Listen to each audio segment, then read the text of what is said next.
जय श्री राम। मैं निशा मिश्रा और आप देख रहे हैं संस्कृति टीवी। राम से बड़ा राम का नाम, ये तो हम सभी जानते हैं, लेकिन क्या आप जानते हैं इस कथन को देवमुनि नारद ने सिद्ध भी किया था। कैसे, आइए जानते हैं। हुआ यूं कि एक बार सुमेरु पर्वत पर सभी संतों की सभा का आयोजन किया गया था, जिसमें केवर्त देश के राजा सुकंत भी सभा में सभी संतों का आशीर्वाद लेने जा रहे थे। तभी रास्ते में उन्हें देव ऋषि नारद मिले। राजा ने उन्हें प्रणाम किया। इस पर श्री नारद जी ने उन्हें आशीर्वाद देकर यात्रा का प्रायोजन पूछा।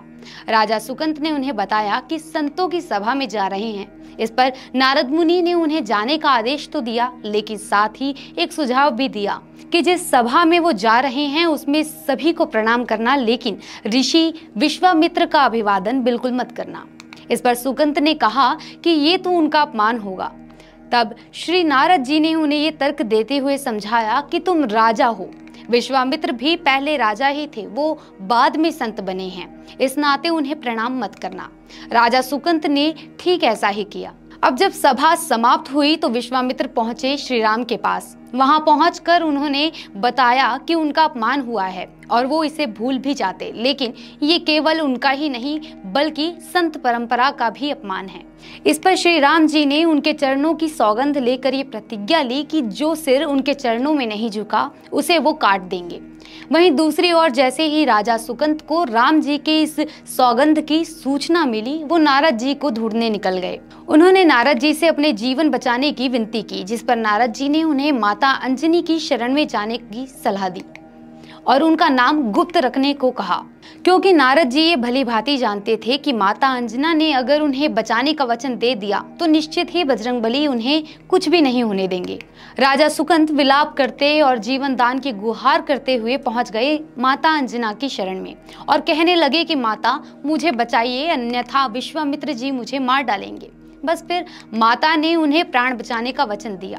शाम ढलने के बाद जब हनुमान जी माता के पास पहुंचे तो माता ने उन्हें सारी बात बताई और उनसे वचन लिया कि वो राजा के प्राण बचाएंगे।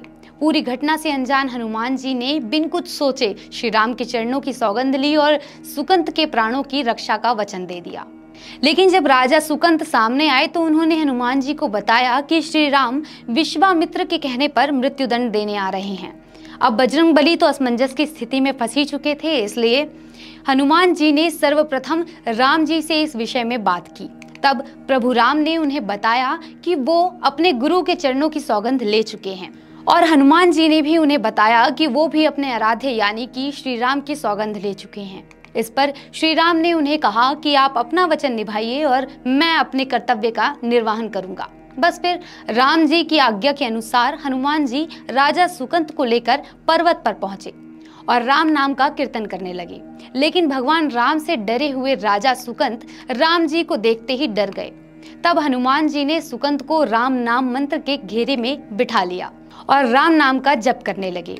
और जैसा कि हनुमान जी ने सोचा था, राम जी के नाम ने उन्हें उन्हीं के वार से बचा लिया। लेकिन राम के बाण विफल होते देख लक्ष्मण जी ने हनुमान जी पर बाण चलाया, जो कि पवन सुत की छाती पर लगा, लेकिन फिर भी उनके बजाय राम जी मूर्छित हो गए, क्योंकि भगवान हनुमान के हृदय में स्वयं राम बसते थे। इसके बाद जैसे ही प्रभु राम मूर्छा से उठे तो बजरंगबली की चोट को सहन न कर सके और बार बार उनकी चोट पर हाथ फेरने लगे।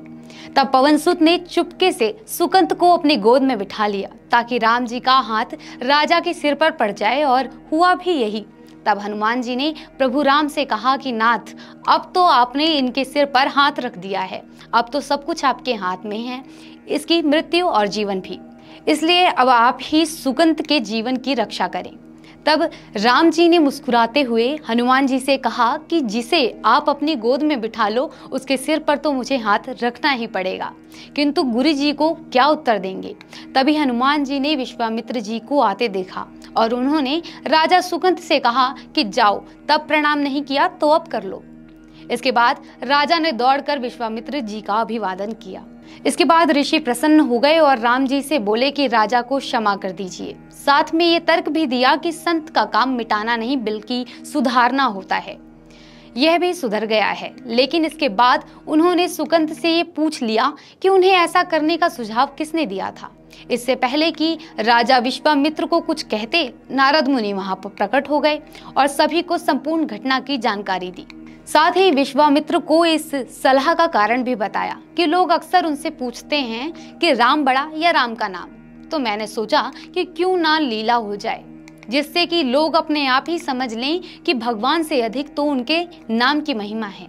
तो कैसी लगी भगवान राम के नाम की शक्ति से जुड़ी ये जानकारी, हमें कमेंट में जरूर बताएं और ऐसे ही और भी जानकारी के लिए सब्सक्राइब कीजिए हमारे चैनल संस्कृति टीवी को।